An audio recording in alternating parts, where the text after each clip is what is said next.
සුබදෑසනක් ඔබ හැම දිනාටම ඉරිදා විවේකයෙන් නිවාඩු පාඩුවේ පත්තරේ බලන්න අය ඔබ සූදානම් වන්නේ. අප්‍රේල් 23 මහා මැතිවරණයකට යන්නට නියමිත දවස. ඒ කියන්නේ අප්‍රේල් 23 වෙනිදායින් පසු මහා මැතිවරණයක්. ඒ පිළිබඳවයි කතා වන්නේ. දිනසීය පොරොන්දු වැඩපිළිවෙල දෙද්දී මේ තාමත්ම විශේෂ තැනක තිබුණා. දැන් එකට කඹ ඇදීමක් පිළිබඳව කතා වෙනවා. එහෙම වෙන්න පුළුවන්ද? දිනසීය ඇතුළත ඉන්න ඕනේ නේද? රටේ ජනතාව අනුමත කළේ දිනසීය වැඩපිළිවෙල නේද? ඒ සියල්ලම හිතේ දරාගෙන අපි ප්‍රධාන ශිෂ්පාට බලන්න සූදානම්. අප්‍රේල් 23 තීරණාත්මක දවසක් වන ලකුණුයි පහළ වෙලා තියෙන්නේ. ඉරිදා ලංකාදීපය මෙහෙම ප්‍රශ්නාර්ථයක් සමගින් සටහනක් තබනවා. අප්‍රේල් 23 දේශපාලන තීන්දුවක්. සටහන අජන්ත කුමාර අගලකඩ ජනාධිපතිවරණයේදී දුන් දිනසීයේ පොරොන්දු අනුව පාර්ලිමේන්තුව විසිරුවා හැර හදිසි මහා මැතිවරණයකට යාම සම්බන්ධයෙන් ආණ්ඩුව හා විපක්ෂය අතර ඇති වී තිබෙන බරපතල දේශපාලන ගැටුම ලබන අප්‍රේල් මාස 23 වෙනිදායින් පසු එළඹෙන සතිය දේශපාලන කරළියේ දැඩි කැළඹීමක් ඇති කරනු ඇතැයි දේශපාලන විශ්ලේෂකයෝ පෙන්වා දෙනවා. ඉක්ුත් ජනාධිපතිවරණයේදී ජනතාවට දුන් පොරොන්දු අනුව ලබන අප්‍රේල් 23 වෙනිදායින් පසුව පාර්ලිමේන්තුව විසිරුවා හැර මහා මැතිවරණයකට යා යුතු බව ආණ්ඩුවේ ප්‍රධාන පාර්ශ්වකරුවෙක් වන එක්සත් ජාතික පක්ෂයේ තරයේ කියා සිටින අතර විපක්ෂයේ ප්‍රධානතම පක්ෂය වන එක්සත් ජනතා නිදහස් සන්ධානය පාර්ලිමේන්තුවේ අප්‍රේල් 23 වෙනිදායින් පසුව විසිරුවා හැරීමට දැඩි විරෝධය පළ කර සිටිනවා. එහෙම විරෝධය පළ කළ හැකිද?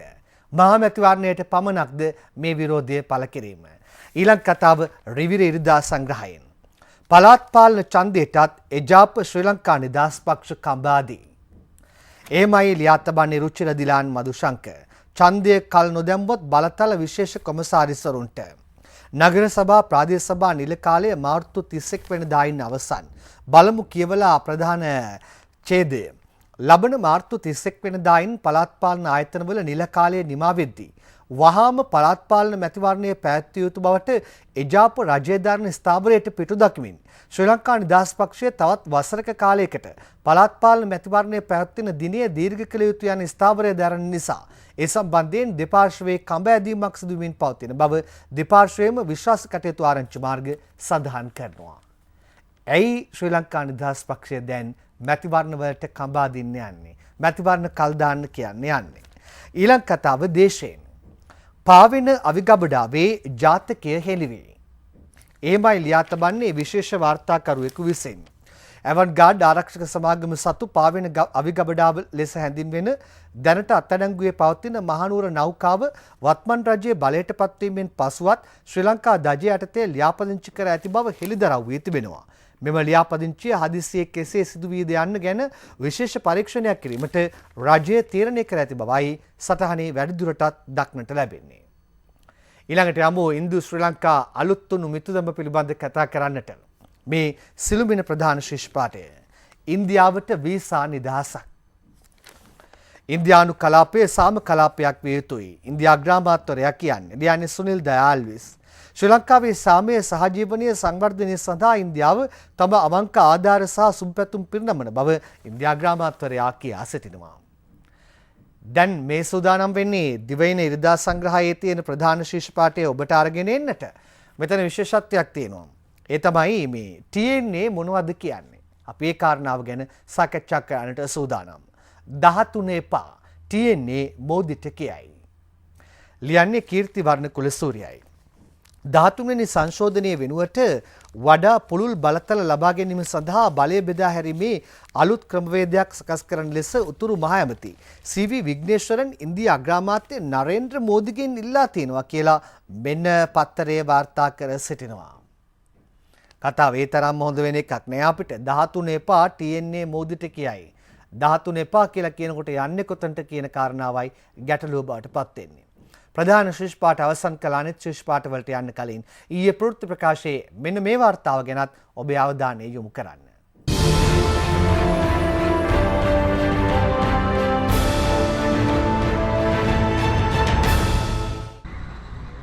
ඉන්දියා අග්‍රාමාත්‍යවරයා අද පෙරවරුවේ කොළඹ සිට අනුරාධපුරය බලා පිටත්ව ගියේ ඉන්දියා ගුවන් හමුදාවට අයත් හෙලිකොප්ටර් යානයකින්.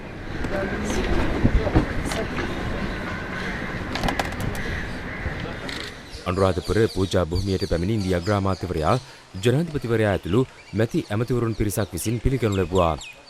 අනතුරුව උඩමළුව වෙත ගිය ඉන්දියා අග්‍රාමාත්‍යවරයා එහිදී චීවර පූජා කිරීමෙන් අනතුරුව ජයශ්‍රී මහ බෝධීන් වහන්සේට පඬුරු තබා ආශිර්වාද ලබා ගත්තා.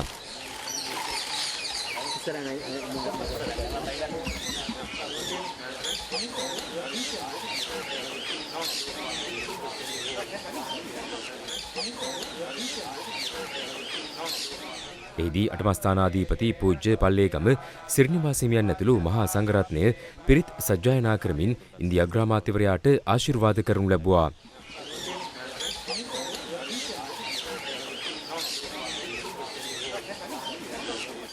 අනතුරුව ඉන්දියා අග්‍රාමාත්‍ය නරේන්ද්‍ර මෝදි මහතා පැමිණියේ රුවන්වැලි මහා සෑ පුදබිමටයි. එම අවස්ථාවේ ප්‍රදේශයට පතිත වූ අධික වැසි නොතකා මෝදි මහතා රුවන්වැලි මහා සෑර දුන් වැඳ පුදා ගත්තා. ඉන්පසුව තලීමන්නාරමට පැමිණි ඉන්දියා අග්‍රාමාත්‍ය නරේන්ද්‍ර මෝදි මහතා ඉන්දීය ආධාර යටතේ ප්‍රතිසංස්කරණය කරන ලද තලීමන්නාරම දුම්රියපොළ විවෘත කරනු ලැබුවා. ත්‍රස්තවාදී ක්‍රියාකාරකම් හේතුවෙන් මැදවච්චුවේ සිට තලීමන්නාරම දක්වා දුම්රිය දහවනය 1990 වසරේ සිට සිදු වුණේ නැහැ. කිලෝමීටර් 103කින් යුත් මෙම දුම්රිය මාර්ගයේ මැදවච්චුවේ සිට මඩු දක්වා කොටස පසුගිය 2013 වසරේදී විවෘත කරනු අතර අද සිට තලීමන්නාරම දක්වා දුම්රිය දහවනය ආරම්භ කෙරුණා. ඉන්දියා අග්‍රාමාත්‍යවරයා යාපනයට පැමිණියේ ඉන් අනතුරුවයි.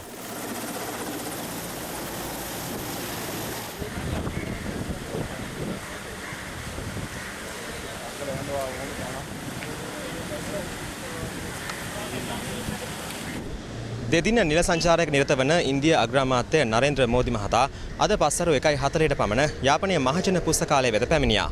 ඒ යාපනයේ සංචාරයක නිරත වන ප්‍රථම ඉන්දියා අග්‍රාමාත්‍යවරයා බවට පත් වෙමින් එහිදී යාපනයේ නව සංස්කෘතික මධ්‍යස්ථානයක් ඉදිකිරීම සඳහා ඉන්දියා අග්‍රාමාත්‍යවරයාගේ ප්‍රධානත්වයෙන් කටයුතු ආරම්භ කිරීමට නියමිතයි.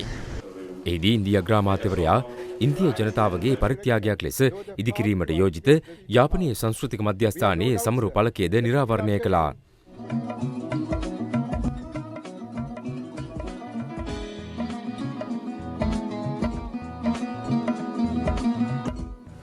එමෙන්ම ඉන්දිය රජයේ ආධාරය යටතේ අවතැන් වූවන් වෙනුවෙන් යාපනය ඉලාවලී ප්‍රදේශයේදී වන නිවාස 50000 ව්‍යාපෘතිය ජනතා අයිතියට පත් කිරීම සංකේතවත් කරමින් නිවාස කිහිපයක් බෙදා දීමද ඉන්දිය අග්‍රාමාත්‍යවරයාගේ ප්‍රධානත්වයෙන් සිදු කෙරුණා.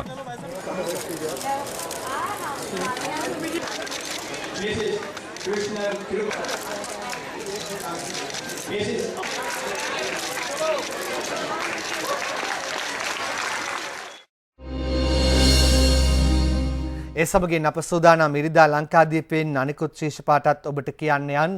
දැන් නව මැතිවරණ ක්‍රමය පිළිබඳ කතා කරනවා. දිනේෂ් ගුණවර්ධන කමිටු වාර්තාව තියෙනවා කාලයකට කලින් හැදුවේ කාලයක් තිස්සේ කතා කළා. නව ඡන්ද ක්‍රමයකදී දිනේෂ් යෝජනා ඉවතට ප්‍රශ්නාර්ථයක් සමගින් සටහන රංජන් කස්තුරිගෙන්. නව ඡන්ද ක්‍රමයේ සකස් කිරීමේදී දිනේෂ් ගුණවර්ධන කමිටු වාර්තාව නොසලකා හැරීමටත් ඒ වෙනුවට නව ක්‍රමවේදයක් සකසා ගැනීමටත් දේශපාලන පක්ෂ නායකයින්ගේ එකඟතාවය පළ වෙලා තිබෙනවා. මෙන්න රැකියා ගැන කතාවක්. තරුණයන්ට දෙන රැකියා ගැන පහුගිය දවස්වල කතා බහට ලක් වුණා කෝ රැකියා කියලා හිතන්නට ඇති. මෙන්න සඳහන. තරුණයන්ට රැකියා එජාප කමිටුවකින් සැලසුමක් ලියන්නේ දයසීලි ලියනගේ. රැකියා විරහිත තරුණ තරුණියන්ට රැකියා ලබා දීමේ ක්‍රමවේදයක් සකස් කිරීම සඳහා එක්සත් ජාතික පක්ෂය මගින් විශේෂ කමිටුවක් පත් කර තිබෙන බවයි පත්තරේ වාර්තා කරන්නේ. අධ්‍යාපන අමාත්‍ය අකිල විරාජ්, අභ්‍යන්තර ප්‍රවාහන අමාත්‍ය රංජිත් මද්දුම් බණ්ඩාර, ජනමාධ්‍ය අමාත්‍ය ගාන්ති කරුණාතුලක ඇතුළු පිරිසක් මේ සඳහා සමන්විතයි කියලත් පත්තරේ වැඩිදුරටත් වාර්තා කර සිටිනවා. ඊළඟ කතාව මෙන්න මේ බලන්න කතාව. ශ්‍රී ලාංකික 4 දෙනෙකුගේ ඩොලර් මිලියන 1935ක් බහමාස් ගිහින් සටහන දෑසිලේ ලියනගේ. දැන් මේක වැඩිපුර කියවුවම ඔබට තේරෙයි. ඩුබායි බැංකුවක තැන්පත් කර තිබූ ශ්‍රී ලාංකිකයන් සිව් දෙනෙක් සතු ඩොලර් මිලියන 1935ක මුදලක් හිටි හැටියෙම බහමාස් බැංකුවකට මාරු කර යවා ඇති බවට රජයට තොරතුරු ලැබී තිබෙනවා කියලා පත්තරේ වාර්තා කරනවා. හැබැයි ගණන් හෙලව් දෙක සෑහෙන වෙනසක් තියෙනවා ශීර්ෂ පාඨයේ ඇතුළේ සටහනේ. ඇයි දන්නවද? ශීර්ෂ පාඨයේ තියෙන විදිහ ඔහොම බලන්න. ශ්‍රී ලාංකික 4 දෙනෙකුගේ ඩොලර් මිලියන 1935ක් බහමාස් ගිහින් කියලා කියනවා. යට සටහනේ තියෙනවා ඩොලර් බිලියන කියලා 1935. යට සටහන ලියාගෙන යනකොට වරදින්නට ඇති. මිලියනයි බිලියනයි අතර වෙනස 1000ක්. මිලියන 1000 තමයි බිලියනය කියලා කියන්නේ. කංජතෙල් පාලනය පෞද්ගලික සමාගමකට වාර්තාව දයසීලී ලියනගේගෙන්. ලංකා කංජතෙල් නීතිගත සංස්ථාව නව කළමනාකරණ හා ඇගයීම් ක්‍රමවේදයක් සකස් කිරීම සඳහා පෞද්ගලික ආයතනයකට ලක්ෂ 150ක මුදලක් වැය කිරීමට තීරණය කර ඇති බවයි වාර්තා වන්නේ. කංජතෙල් මේ පාලනය පෞද්ගලික සමාගමකට කියලා කියනවා ආයත් නම් සල්ලි ගිලින තැනක් බවට නම් පත් කරන්න එපා. ජනතාව ඒ සඳහා සමාවක් දෙන එකක් නෑ. ඒක මතක් කරන්න ඕනේ කංජතෙලට. තවත් සටහන් වලට යන්න කලින් අලියෙක් ළඟට ගිය බීමත් පුද්ගලයෙක් තවන්ගේ සිහිබුද්ධිය හරියට තිබුණා නම් මෙහෙම කරයිද? බලන්න මේ උඩවලවේ අලියා ළඟට ගිහිල්ලා ජීවිත අවදානමක් ගන්න මේ මිනිස්යාගේ වැඩ. උඩවලව ජලාශයේ බැම්මාසල නිරන්තරයෙන් සැරිසරන මේ වනාලියා එම ස්ථානයේ පසු කර යන දෙස් විදෙස් සංචාරකයන්ගේ නොමද ආකර්ෂණයට ලක් වූ එක්. නමුත් බීමතින් පැමිණි මේ පුද්ගලයා වනාලියාට අනවශ්‍ය ලෙස සමීප වන්නේ විහින් ලං කරගන්නා අනතුරක් පිළිබඳ ඉඟිපල කරමින්. මේ මරණාද? අමුතර පිටුරයි. නෑ නෑ ඉතින් අපිට කරන් දෙයක් නෑ දෙච්චර කියලාත් නේ. අද එක්කින් කාලා මැරෙන්න දෙනවනේ. පොඩි ඔයා ඉන්න එපා ඔච්චර ළඟ වෙන්න එපා ඔයා. ඔයා පොඩ්ඩ ඈතින් ඉන්න. ඒ ඔයාලත් එක්ක ආපු කෙනෙක්ද? වීලා. මේ කාත් එක්ක දාවේ. නමුත් ඔහුත් සමග පැමිණි සෙසු පිරිස මෙම සිද්ධිය රස විඳිනු විනා ඔහු වැළැක්වීමට පියවර නොගැනීම අවාසනාවට කරුණක්.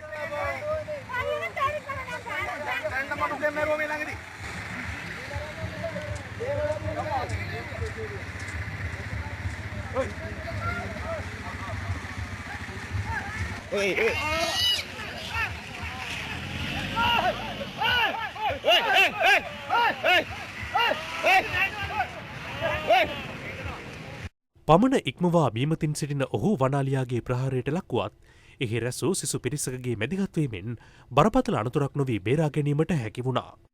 කියන දෙයක් අහන්නදී. ඇතර ගන්නවා. මේ අර එකට ගෙව්වා. ඒ පුන්නම. අර ඉන්නේ. මේ මුව මේ ඉක්මනට එක්කේනා. උන් බලන්නේ කියා.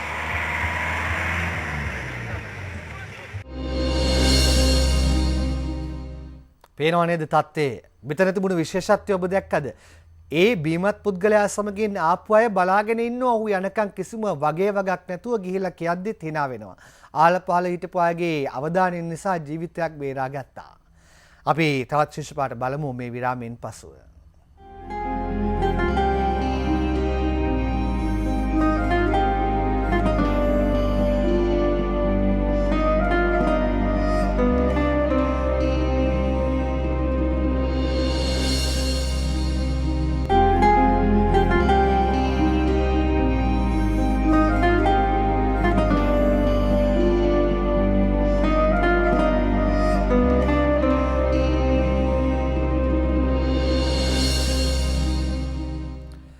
පීටි මානුව ඉතාමත්ම තීරණාත්මක තැනක් ගන්නවා ශ්‍රී ලංකාව මේ මුතු ඇටය. ඒ නිසා මුතු ඇටය ගැන කලාපයේ අනිත් රටවල් අවධානයෙන් ඉන්නේ. චීනයේ මුතු ඇටයට දෑත දික් කරනකොට ඉන්දියාව බලන්නේ ඇඹුල් වුණු මුහුණෙන්. ඉන්දියාව දෑත දික් කරනකොට චීනය බලනවා ඇත්තේ ඇඹුල් වුණු මුහුණෙන්. ඉන්දියා අග්‍රාමාත්‍යවරයා මෙහි ඉන්න අතරතුරේ පත්තරයක තියෙන සටහනක්. මොරගහ කන්දට චීනය හා කියයි. සචිත්‍ර නේරංජනයි ලියන්නේ. වසර ගණනාවක් තිස්සේ පමාවෙමින් පැවති මොරගහ කන්ද බහුකාර්ය සංවර්ධන යෝජනා ක්‍රමයට අවශ්‍යව විදේශ ආධාර සැපීමට චීන රජය ඉදිරිපත් වී සිටින බව වාර්තා වෙනවා කියලා මෙන්න පත්තරේ සටහන් කර තබනවා. වැඩ බලන නිලමේ කවුද? කතරගම වැඩ බලන නිලමේ තනතුරට නම් දෙකක්. සටහන රජිත ජාගොඩාරච්චිගෙන්. කතරගම මහාදේවාලයේ වැඩ බලන බස්නායක නිලමේවරයා වශයෙන් අමාත්‍ය රංචිත් මද්දුම් බණ්ඩාර මහතා හෝ හිටපු බස්නායක නිලමේවරයෙකු වන ගුණපාල හේරත් මහතාගේ පත්වීමට ඉඩ ඇතැයි දේශීය පත්‍රයට වාර්තා වෙලා තියෙනවා. නම් ගණනාවක් පිළිබඳව කතා කරන් යනවා දේශපාලන බලාධිකාරිය ඉවත් කරන්න හදනවා කියලත් පත්‍රවල වාර්තා තිබුණා පහුගිය දවස්වල.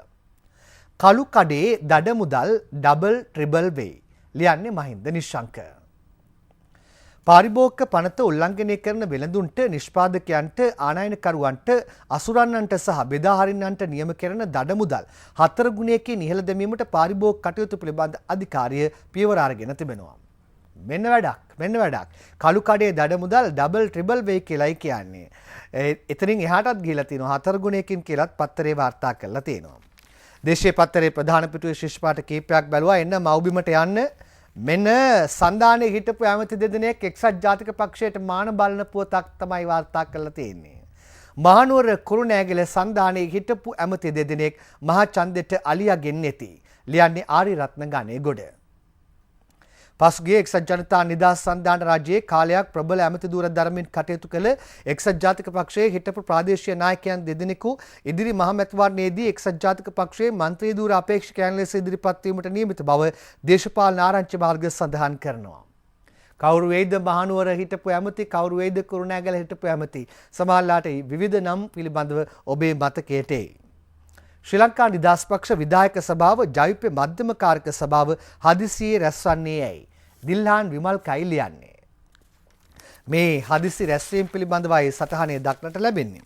ජනතා විමුක්ති පෙරමුණේ මධ්‍යම කාරක සභාවේ සහ ශ්‍රී ලංකා නිදහස් පක්ෂ විධායක සභාවේ විශේෂ රැස්වීම් දෙකක් සතියන්තයේ සහ හෙට දිනේ පැවැත්වීමට නියමිතව තිබුණා කියලා පත්තරේ වාර්තා කරලා තියෙනවා මුද්‍රණය කරන අවස්ථාව වන විට. කිරිබොන අලි පැටවුන් හොරෙන් ගෙනත් විකුණන අලි රොෂාන් මාට්ටු ප්‍රේමලාල් විජයරත්නයි සටහන. ශ්‍රී ලංකාවේ වනගත ප්‍රදේශවල සිටින මව් ඇතින්නියගේ කිරිබොමින් සිටින අලි පැටවුන් හොර රහසේ අල්ලාගෙන විත් රුපියල් ලක්ෂ ගණන් මුදලට අලෙවි කිරීමේ අලි ජාවාරමට සම්බන්ධ අලි රොෂාන් නමින් හැඳින්වෙන ප්‍රධාන සැකකරු රහස් පොලිසිය විසින් මහරගම ප්‍රදේශයේදී අත්අඩංගුවට අරගෙන තිබෙනවා. අලි රොෂාන්ව අල්ලලලු. නිකන් නෙවෙයි කිරිබොන අලි පැටවුන් හොරෙන් ගෙනත් විකුණන අලි රොෂාන් තමයි මාට්ටු වෙලා තියෙන්නේ. තමන්ගේ මවගෙන් කිරි උරා බන්නටවත් පැටියාට අවසරයක් නොදෙන අය ගැනයි ඒ සඳහන. ඊළඟ කතාවට දැන් මා සූදානම් වන්නේ සූදානම් ඒ පිළිබඳ අවධානය යොමු කරන්නට ඔබට රිවිර පත්තරෙන් යෝජිත ව්‍යවස්ථා සංශෝධනය ලබන සතියේ ගැසට් කරයි. සටහන දෙනගම ධම්මික රණවීර.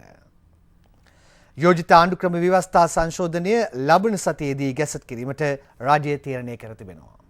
මෙන්න ලබන සතියේ ගැසට් කරනවලු. විධායක ක්‍රමයේ විෂදල ඉවත් කළ යුතුයි. කවුද දන්නවද කියන්නේ? හිටපු අමාත්‍ය ඩලස් අලහප්පෙරුම. විධායකයේ තිබෙන විෂදල ඉවත් කිරීමට වර්තමාන රජය ගත් තීන්දුව ඉතාම හොඳ ප්‍රවණතාවක් ලෙස තමන් දකින බව හිටපු අමාත්‍ය ඩලස් අලහප්පෙරුම මහතා රිවිර ඉරිදා සංග්‍රහයට සඳහන් කරලා තියෙනවා.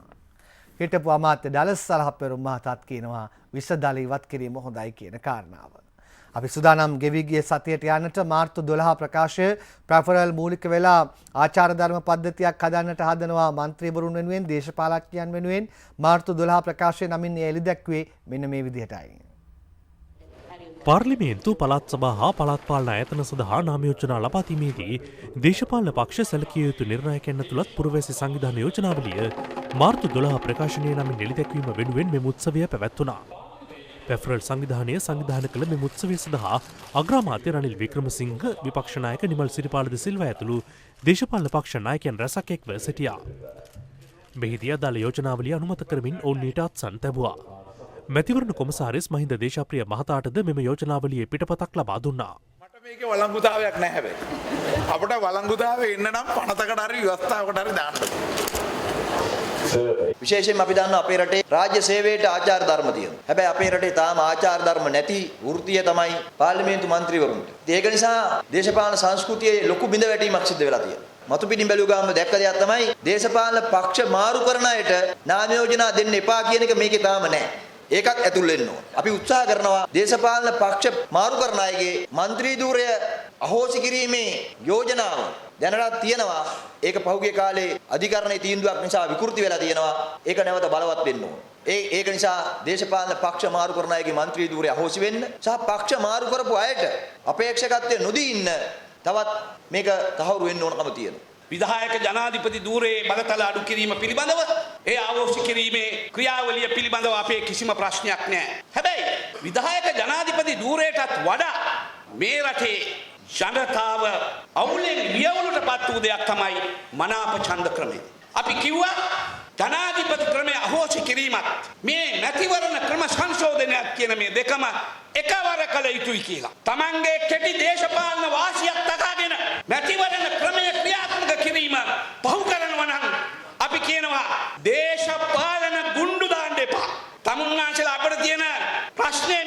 විසිපහ විසුරුවන එකද. මෙහිදී අදහස් දැක් වූ අග්‍රාමාත්‍ය රනිල් වික්‍රමසිංහ මහතා. යහපාලනය ජනතාව පිළිගත්ත වැඩසටහන. ජනතා අනුමතිය දුන්න වැඩසටහන. ඒ අනුව අපි යන්න ඕනේ. අපි විරුද්ධයි මේ ජනතාව ප්‍රතික්ෂේප කරන අය දවස් 100 වැඩසටහන ප්‍රාණාපකරුවෙක් බවට පත් කරනවා. ඒකට එකඟ වෙන්න බෑ. මොකද එහෙනම් ඒ අවස්ථාව ගැන තීරණය කරන්න ඕනේ මෛත්‍රීපාල සිරිසේන ජනාධිපතිතුමාව කරන්ට ක්‍රියා කරපු ඒ දේශපාලන පක්ෂතල. සමහරව අපිට කිව්වා ඡන්දය ඉවරුනේ ගමන් යන්න ඕනේ කියලා ඡන්දයකට. මොකද මේ පාර්ලිමේන්තුවේ වරම් කාලේ ඉවරයි. අපි කිව්වා නෑ. අපි මේ කාල සීමාව දවස් 100 පාවිච්චි කරන්න ඕනේ. අපි ඔක්කොම හොඳ හිතෙන් ඒ උත්සාහය ගන්න ඕනේ. ගත්තත් මං හිතන්නේ මේ කරන වැඩ කටයුතු 100% සාර්ථක කරගන්න පුළුවන්. ඒක නොවුනොත් එහෙනම් ආපහු ජනතාවට තීරණය කරන්න සිදු වෙනවා ගත යුතු පියවර කුමක්ද කියලා. ඒ ජනතාවේ තීරණය කුමක්ද කියලා මට නම් පැහැදිලි. ඒ ගැන මට නම් කිසිම බයක් සැකයක් නැහැ කියලා මම මෙතන කියන්න කැමතියි. කොහොමද මට වඩා විරුද්ධ අදහස් අනික් පක්ෂ නායකින් අද එකඟ වෙන්නේවත් ප්‍රතිවිරුද්ධේවත් මට පේනවා මගේ මිත්‍ර විරුද්ධ පක්ෂ නායකතුමා දැන් ලියාගෙන ඉන්නව මොනවාද පිළිතුරු දෙන්නේ කියලා. හිතේ තියෙනවා ඒකක් තියෙනවා. කොහොම හරි මං හිතන්නේ මේවා අපි මතු කරලා මේ ගැන සාකච්ඡා කරලා මෙහෙම විවාද අපි ගෙනියන්න ඕනේ. අද මාර්තු 15 වෙනිදා අපි අරගෙන ආවේ මාර්තු 12 වෙනිදා කතාවක් 12 ප්‍රකාශය විදිහටයි ඒක එළි දැක්ුවේ. සිළුමිණ පත්‍රයට අවධානය යකඩයක් හා තලේ මන්නාරමට වාර්තාව තාරක වික්‍රමසේකරගෙන්. වසර 25කට පසු තලේ මන්නාරම දක්වා දුම්රිය මග ජනතා අයිතියට පැවරීමත් සමග ඉන්දු ලංකා සබඳතා වැඩදියුණු කරමින් ඉදිරියේදී ඉන්දු ලංකා නැව් සේවාව යළි ආරම්භණු ඇතැයි දුම්රිය සාමාන්‍ය අධිකාරිවරයා සිළුමිණ පත්‍රයට සඳහන් කරලා තියෙනවා. වාහන ආනයන ගැසට් නිවේදනය හයිබ්‍රිඩ් වාහන පිළිබඳව කොයිතරම්නම් කතා කරාද පහුගිය දවස්වලදී. මේ ගැසට් නිවේදනය ගැනයි. වාහන ආනයන ගැසට් නිවේදනයට විරුද්ධව පෙත්සම් 4ක්. මෙරටට රථවාහන ආනයනය කිරීම සම්බන්ධයෙන් 2015 පෙබරවාරි 10 වෙනි දින නිකුත් කළ ගැසට් නිවේදනය අභියෝගයට ලක් කරමින් අභියාචනාධිකරණයට ගොනු කරන ලද පෙත්සම් 4ක් විභාගයට ගෙන ඇති අභියාචනාධිකරණයේ ඒ සඳහා මාර්තු 27 වෙනි දිනට පෙර කරුණු දක්වන ලෙස මුදල් අමාත්‍යවරයා අමාත්‍යාංශ ලේකම්වරයා ඇතුළු වගඋත්තරකාර පාර්ශවයන්ට නියෝග කර තිබෙනවා. තවත් ශිෂ්‍ය පාඨ කීපයක් පිළිබඳව ඔබත් එක්ක බෙදා හදා ගන්න තියෙනවා. රැඳී සිටින්න කෙටි විරාමයක් අරන් එන්නම්.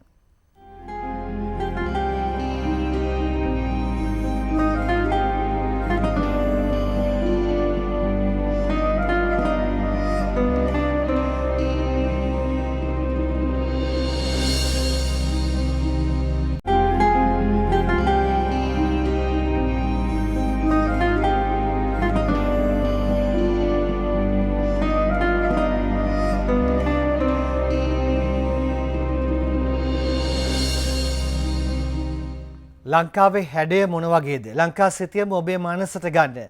ඒ ලංකා සිතියමේ තිබුණු හැඩය දැන් වෙනස් වෙලා ඇති. කාලයකට පසු ඒ පිළිබඳ කතා කළා. හැඩය පෙන්වන්න විදිහක් නැහැ. නව හැඩයක් ඇවිල්ලා නව සිතියමක් ඇවිල්ලා කියලායි කියන්නේ. නව හැඩය ගැන නෙමෙයි මං හිතන්නේ හැඩතල වෙනස් වෙලා තියෙන්නේ නැතිනේ බොහෝ වෙලාවට. සිළුමිණ පත්තරේ මේ අලුත් සිතියම ඇවිත් ලියන්නේ රමණී සුබසිංහ. මෙරට සංවර්ධන යෝජනා ක්‍රම නිසා වෙනස් වූ ලංකා සිතියම සංශෝධනය කර මුද්‍රණය කර ඇතැයි මිනුම්පති උදේකාන්ත මහතා සිළුමිණ පත්‍රයට කියලා තියෙනවා. ඔබත් ආශාවෙන් කැමැත්තෙන් බලාගෙන ඇති අලුත් හැඩය බලන්න. පළාත් සභා 3ක මහපොටු පෙරළෙන ලකුණු ලියන්නේ චන්දන බණ්ඩාර. ඉදිරි සති දෙක තුල පළාත් සභා 3ක මහපොටුවල වෙනසක් වීමට නිශ්චිත බව වාර්තා වෙනවා. උතුරු මැද නැගෙනහිර සහ මධ්‍යම ඒ පළාත් වේ. උතුරු මැද මොකද වෙන්නේ? අපි මේ පිළිබඳව අවධානයෙන් ඉමු. මොකද නැගෙනහිරයි මධ්‍යමයි ගැන විවිධ කතා යනවා. ඒතකොට උතුරු මැද ඇයි මෙතනට යොදලා තියෙන්නේ කියලා අපිට බලන් ඉන්න තියෙන්නේ. මෙන්න මේ ලෙඩ හඳුනා ගැනීමේ ක්‍රමවේදයක් පිළිබඳ කතා කරලා තියෙනවා. මේක විහිළුවක් නෙවෙයි. ලෙඩ හඳුනා ගන්න අලුත් ක්‍රමයක්. සටහන්කරුවෙක් නොමැතුවයි මේ වාර්තාව වෙන්නේ. අදෝමුඛයෙන් පිටවන වායුව රෝග ගණනාවක් හඳුනා ගැනීමේ හොඳ ක්‍රමයක් බව ඕස්ට්‍රේලියාවේ රොයල් මෙල්බර්න් ටෙක්නොලොජි ආයතනයේ විද්‍යාඥයන් පිරිසක් සොයාගෙන තිබෙනවා. ආහාර ජීර්ණයේ අතුරු ඵලයක් ලෙස නිපද වෙන වාතය පරීක්ෂා කිරීමෙන් මහ බඩවැලේ පිළිකා බඩවැලේ වේදනාකාරී තත්ත්වය නිරාහාරව සිටීම නිසා ඇතිවන පිළිකා ආඝාතය හෘදයාබාධ ආතරයිටිස් වැනි දේවල් හඳුනගන්න පුළුවන් කියලා වෙන පත්තරයේ සඳහන් කරලා තියෙනවා. ඉදිරියේදී මම හිතන්නේ වැදගත් ක්‍රමවේදයක් බවට පත්වන්න ගොඩක් ඉඩ තියෙනවා. ප්‍රධාන පිටුවල ශිෂ්‍ය පාඨ අවසන්. අනිත් පිටු වාර්තාවලට යන්නට ඕනේ. ඊට කලින් මාර්ග ඉදිකිරීමකට ගිහිල්ලා ඇතිවුණු හබයක් කාන්තාවන් කීප දෙනෙකුත් එක්ක තවත් පිරිමි පාර්ශවයක් ඉන්නවා. එක්තරා නිලධාරියෙක් හැප්පෙන හැප්පිල්ලයි මේ. මහනුවර කන්දෙහන්දියේ සිට වලපනේ හරහා රාගල දක්වා මෙම මාර්ගය කාපට් අතුරා පිළිසකර කිරීමේ කටයුතු සිදු කරමින් පවතිනවා. ප්‍රදේශවාසීන්ගේ චෝදනාව වන්නේ වංගු සහිත ස්ථානයක් වන වලපනේ කුඹල්ගමුව ප්‍රදේශයේ ඉදිකිරීම් කටයුතු නිසි ප්‍රමිතියකට සිදු නොවන බවයි. මාර්ගය ආසන්නයේ ඇති මෙම නිවසේ හිමිකරුවන්ට හිමි දේපල මාර්ගය පිළිසකර කිරීමෙන් අහිමුවද ඒ සඳහා වන්දි මුදලක් නොගව ඇති බවටද ඔවුන් චෝදනා කරනවා. ඉදම් අත්පත් කරගන්න ඕන කියලා කිව්වට පස්සේ ඉදමුත් අත්පත් කළා දුන්නා. ඒනට තාම ඉතින් මොකද සාධනයක් වුණා නැහැ. කාරක් නෑ මිනිස්සුන්ට අයින් වෙන්න ඕන. ඒ පිළිබඳව මාර්ගය පිළිසකර කරන සමාගමේ ජ්‍යෙෂ්ඨ නිලධාරියෙකුට ඔවුන් පැහැදිලි කළ අවස්ථාවේදී ඇති වූයේ උණුසුම් තත්වයක්.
හබයක් ගිය දුරක් පාරත් එච්චර දුර යන එකක් නැතුව ඇති මේ හබේ ගිය දුරට අපිත් සූදානම් ඇතුල් පිට වාර්තා වලට යන්නට මේ දිවයින අප්‍රේල් 25 මැති සභය විසුරවනවා. කවුද කියන්නේ? ආගමැති රනිල් කියයි. සටහන අකිත පෙරේරාගෙන් වත්මන් පාර්ලිමේන්තුව ලබන මාස 25 වෙනිදා විසුරුවාරන බව අගමැති රනිල් වික්‍රමසිංහ මහතා අනිකුත් දේශපාලන පක්ෂ වෙත ප්‍රකාශ කර තිබෙනවා. ඒ දිනට පාර්ලිමේන්තුව විසුරුවා අනතුරුව ජූනි මාසයේ මහා මැතිවරණය පවත්වන බවද පවතින මැතිවරණ ක්‍රමය සංශෝධනය කිරීම සම්බන්ධයෙන් සාකච්ඡා කිරීම සඳහා පැවති විශේෂ සාකච්ඡාවලදී අගමැතිවරයා ප්‍රකාශ කර තිබෙනවා. 25 වෙනිදායින් පසුව බලා ගන්න පුළුවන් එහෙමනම් කවද්ද ඊළඟ මහා මැතිවරණය කියලා. මේ හිටපු රජයේ හිටපු ඇමති කෙනෙක්ගේ කතාවක් ලංකාදීපයෙන් එන්නේ. මහින්ද රාජපක්ෂ පරද්දන්න කියලා මං විෂ්ණු දෙවියන්ගෙන් ඉල්ලීමක් කළා. කවුද ඉල්ලීම කළා තියෙන්නේ? මර්වින් සිල්වා මහතායි. ඊළඟට කියන කතාව බලන්න. මුල් අවුරුදු 5 විශිෂ්ටව රට පාලනය කළා. ඊට පස්සේ විනාශ කරන්න පටන් ගත්තා. ඊළඟට තවත් කෙනෙක් කියන කතාවක් එතන එහා පැත්තෙම තවත් තැනක ලංකාදීපයේ තියෙනවා. මහින්ද අගමැති කරන්න මම සටන් කරන්නේ නැහැ. එහෙම සඳහන් කරන වාසුදේව නානායක්කාර මන්ත්‍රීතුමා කියනවා මෛත්‍රී සන්දානයේ නායකයා කියලා මම පිළිගන්නේ නැහැ කියලා. එතකොට මේ මහින්ද අගමැති කරන්න මම සටන් කරන්නේ නැහැ කියලා කියන්නේ ඇයි? ඕක කියනවා මහින්ද රාජපක්ෂ ගේන්න හදන්නේ අගමැති ධූරයට නෙවෙයි මේ ජනතාව අවදි කරන බලවේගයේ විදියටයි කියලා. ඊට පස්සේ තීන්දුව කරන්න ඕනලු කවුද අගමැති කියලා. එහෙම කතාවක් වාසු සහෝදරයා කියනවා. දේශීය පත්තරයේ මෙහෙම සටහනක් තබනවා. අල්ලස් දැලට පැටළුණු ඇමතිලා. පෞගේ දවස්වල අල්ලස් කතන්දරවලට අල්ලස් කොමිසමට ගිය ප්‍රශ්න කිරීමට ලක්වුණු ඒ වගේම අත්අඩංගුවට පත්වුණු අය පිළිබඳවයි කතා කරන්නේ අල්ලස් දැලට පැටළුණු ඇමතිලා කියලා. ඔබ දන්නවද අවුරුදු 10කට රියානතුරු වලින් කී දෙනෙක් අපිට අහිමි වෙලා තියෙනවද කියලා? මේ පිළිබඳ ගොඩාක් අවධානය යොමු කරන්නට ඕනේ. ලංකාදීප තක්සලාවේ තියෙන මේ සටහන. වසර 10කට රියානතුරු වලින් 25000ක් මිය ගිහින්. මේ මිය යන්නට හේතු වුණු කාරණා පිළිබඳ කරන විශ්ලේෂණය ගම්පා තිලකරත්න දිසානායකයි දොම්පේ අජිත් මදුරප්පෙරුමයි ලියන්නේ. වෙනත් අවධානයකින් රථවාහන ධාවනය කරනවා පළමු ඡායාරූපේ දුරකථන භාවිතා කරමින් මාර්ගය හරහා යනවා. දුරකථනය භාවිතා කරමින් රථ ධාවනය ඇතුළු ඡායාරූප කීපයක් සමගින් තමයි සටහනට ඇවිත් තියෙන්නේ. ගෙවි ගිය සතියේ ඔබ අවධානයට ලක් වුණු පරිප්පු කතාවයි මේ. සිළුමිණ පත්තරේ සේවකයන්ට පරිප්පු කන්න වෙන්නේ කාගේ වරදින්ද? කැලණියේ පරිප්පු ගබඩාවේ ඛේදවාචකයයි. කඩා වැටුණු තැන පරිප්පු ඉහිලී තිබෙන ආකාරයත් ඔබට දකින්නට හැකියාව තිබෙනවා. සේවකයන්ට පරිප්පු කන්න වෙන්නේ කාගේ වරදින්ද? සේවකයන් පරිප්පු කෑ ආකාරය මෙන්න පහුගිය සතියේ වැඩිදුර වාර්තාවෙන් නැවත බලලා මතක් කරගන්න. මෙම පරිප්පු සැකසුම් කර්මාන්තශාලාවේ ගබඩා ටැංකිය කඩා වැටි ඇත්තේ ඊයේ රාත්‍රියේ 8:30ට පමණ. මේවට වගේ කියන්නේ කවුද? අපිත් මේකේ සේවකයෝ. බලන්න. මේ වගේ ප්‍රමාණය දන්නේ නැහැ මේක ඉන්න සුපයිතලා. මේකේ සුපයිතලා දන්නේ නැහැ මේකේ ප්‍රමාණය. වැඩියෙන් පුරවලා තමයි මේ කඩන්න වැටලා තියෙන්නේ. අඩි 20ක් විතර ගැඹුරයි මෙතන. අපි කොහමද පරිප්පු කොට ගන්නේ? මං කියන්නේ හාරමු. මේකේ මහත්තුරු යන්නේ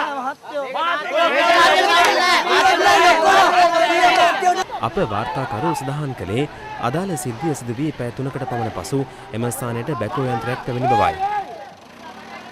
බෝකෙන්නේ දැන් බැකෝ එන්නේ දැම්මා බලන්න. මේකේ යන්නේ. ජීවිත කියා තියෙනවා අපි දන්නේ. අනතුරුව බැකෝ යන්ත්‍රය යොදා ගනිමින් එම ස්ථානයේ අතුරුදන් වූ සේවකයා සොයා මෙහෙයුම් සිදු කරුණා. අදාළ පරිප්පු ගබඩා ටැංකිය කඩා වැටෙන විට එහි අඩි 20ක දිගින් යුතු බහලුම් 65කට ආසන්න සංඛ්‍යාවක පරිප්පු තොගයක් ගබඩා කර තිබෙනවා. අද ඉන්දියාවේ කට්ටිය මේක අවුරුදු 10කට ගැරන්ටි කරලා තියෙන්නේ. දැන් අවුරුදු 2කමාරක් වගේ කාලෙකින් තමයි මේ කඩන් ගටලා තියෙන්නේ. ඒ බොන ටයිම් එක උතර ළමයි 50ක් 60ක් විතර ඉන්නවා. ඒ 50ක් 60ක් ඉන්න වෙලාව උතර උනා නම් මොකද්ද කරන්නේ? කැන්ටිමක් නෑ මේකේ. කිසිම කැන්ටිමක් නෑ. අන්න මොන දෙන ඔක්කොටම. හරි. ආයි පොතේ ඔයාලා ගහකට බලන්න. මොකද්ද ප්‍රශ්නේ? ඔයා ඉන්නේ වාර මුකුත් දාන්න බෑ මේකේ. මල්ලේ මේ අයියේ අපි ඔක්කොම මිනිස්සු හරි මිනිස්සු හරි නෑ. ඔයාට කිසි දෙයක් කියන්න බෑ. අනවශ්‍ය දේවල් කතා කරන්න. හරි හරි. කතා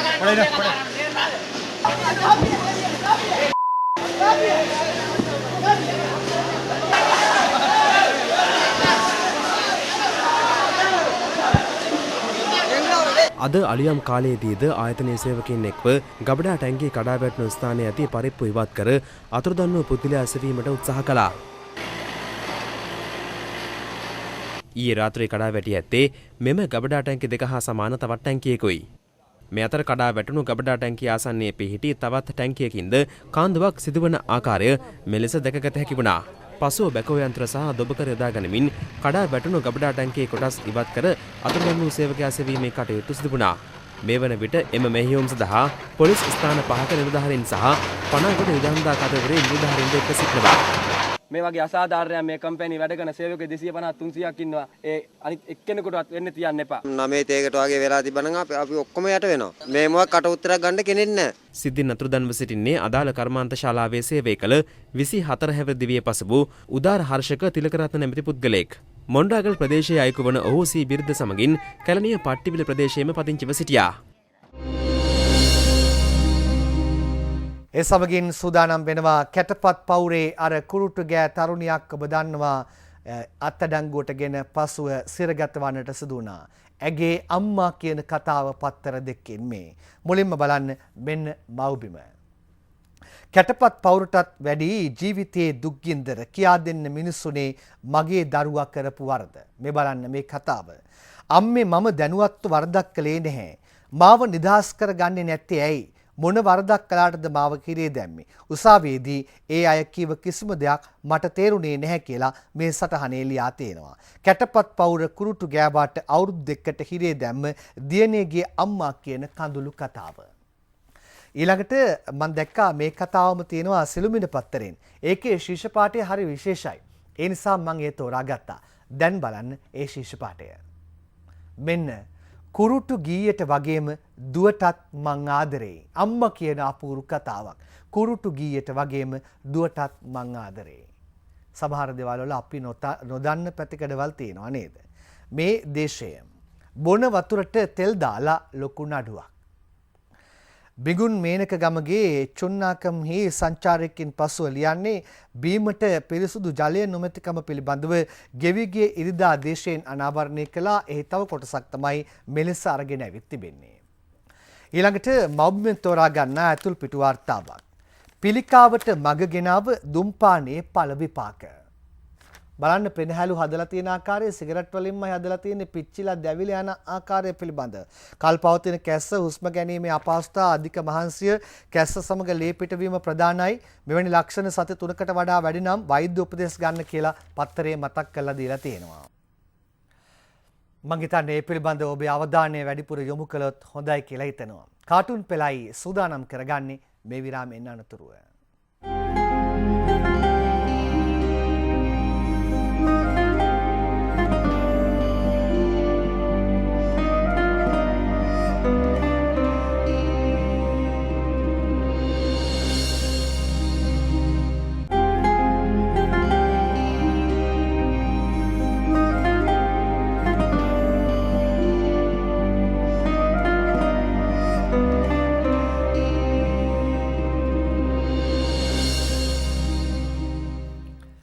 සේතන්ගේ නෝනට හිනාව නවත්ත ගන්න බැරුව ලෙඩක් බවටයි පත් වෙලා තියෙන්නේ. දොස්තර ළඟට එක්කන් ගිහිල්ලා බලන්න තිස්ස හේවාවිස්සගේ සේතන් ලංකාදීප පත්තරෙන් මෙන්න සේතන් කියනවා ડોක්ටර්ට ඉස්සර මගේ හාමිනේ හිනා වෙන්නෙම නෑ දොස්තර මහත්තයෝ. ඉතින් මං එයාට දේශපාලන රැස්වීමක් පෙන්නුවා. ඒකේ කතා අහලා දැන් එයාට හිනාව නවත්ත ගන්න බෑ කියලා. ඒකත් ලෙඩක් නේද? කැමිලස්ගේ සතියේ ටොක්ක තෝරාගන්නේ රිවින පත්තරෙන්. මේ බලන්න මගෝඩිස්තුමාගේ බිරිඳගේ තරු විසික් වෙලා බයේ බෑ දැන් කට උත්තර ගන්න CID එකට කැඳවන්නේ නෝනලව කියලා සිරිබිරිස් කියනකොට මගෝඩිස්තුමාගේ බිරිඳගේ විසි වෙන්නේ තරු. හසන්ත විජේනායකගේ කාටුනයක් දේශීය පත්තරෙන් තෝරා ගන්නවා. බලන්න ඔබට මෙය හරියට පැහැදිලි කරගන්න හැකියාව තියෙනවද කියන කාරණාව මේ තමයි මේ චීනයෙන් බවුසරයක් ඇවිල්ලා. චීන කියන බවුසරයෙන් ලංකාවේ කිරි ටික දොවා ගන්නට උත්සාහ දරනවා. ලංකාව කියන්නේ වැස්සියක් නම් මේ බවුසරේ ඇවිල්ලා අර වැස්සිකෙන් කිරි ටික දොවා ගන්නවා මැෂින් දාලා නිකන් නෙවෙයි. අනේ ඉන්දියා අග්‍රාමාත්‍යරයා මෝදි අරවිල්ලා ඉන්නවා කිරි ටික දොවාගෙන යන්න. එයාට කිරි නැති වෙයිද කියලා කියන්න අපි තාම දන්නේ නැහැ. ඊළඟ කාටුනේ දැන් තෝරා ගන්නවා ඉරිදා ලංකාදීපේ පියල්ගෙන්. මෙන්න බලන්න දින 100 ටුවර්ස් ඒ බස් එක යනවා. ඒ බස් එකට නගින්න අතුරු මාවතක ඉඳන් ඉබ්බෝ දෙන්නෙක් එනවා. කවුද මේ ඉබි ගමනෙන් එන්නේ? මැතිවරණ ක්‍රමයේ සංශෝධනයයි විවස්ථා සංශෝධනයයි ඉබි ගමනින් එන්න හදන්නේ දින 100 ටුවර්ස් වලට නගින්න. කියපුවා ඉබි ගමනින් කරලා හරියන්නේ කියපුවා ඉක්මනින් කරන්න වෙයි. දේශේ හසන්ත විජේනායකගේ ඊළඟ කාටුනය. හොඳට බලන්න මේ බෝට්ටුව කාගේද කියලා. බෝට්ටුවේ නම මහින්ද පුතා බෝට්ටුවයි. හැබැයි ඒක හිල් වෙලා ඒකට වතුර පිරিলা තියෙන්නේ. හිල්ලුණු බෝට්ටුවට නැගලා වතුර ටික අරන් දාන්න උත්සාහ දරනවා වාසු දිනේෂ් උදේ සමගින් විමල්.